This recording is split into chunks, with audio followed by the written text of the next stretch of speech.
So basically, chronic testicular pain is important because about 5% of all urology visits are for guys with chronic testicular and groin pain. And we're not talking about guys who are just having acute epididymitis or like an infectious cause.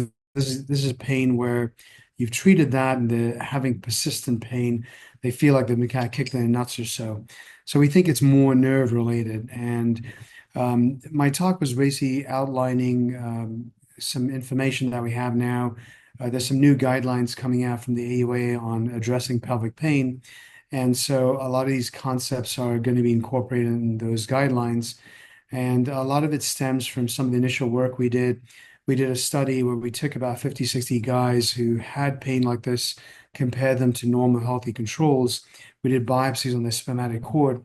And what we found was in about 84% of guys who had pain, they had some changes in two or three specific nerve bundles in the cord, something called Wallerian degeneration.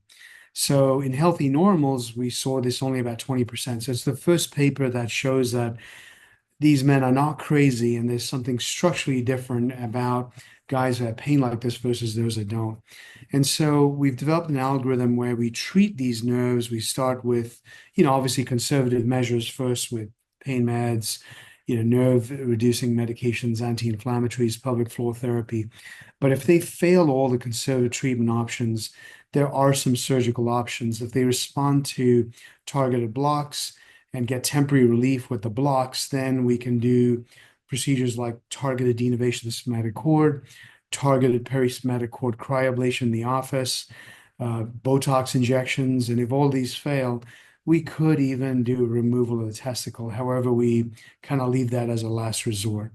So the talk was essentially, really aimed at providing information to urologists and giving hope to patients that there are some treatment options for guys with chronic testicular and groin pain issues.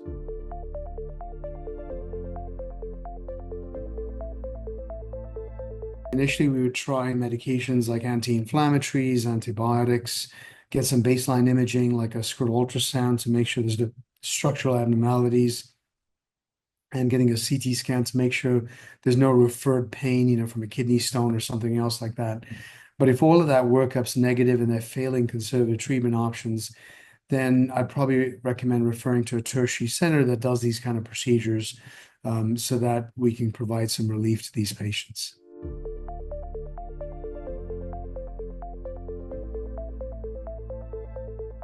The event was great. I mean, how do you beat the location? It's on the beach, and so it's in the name. And so, Miami's an amazing vibe, and so the meeting was great. The networking was great. So, it's growing over the years. I've been to one before, and so basically, you can see the evolution of the meeting, and it's garnering more and more support and attendance.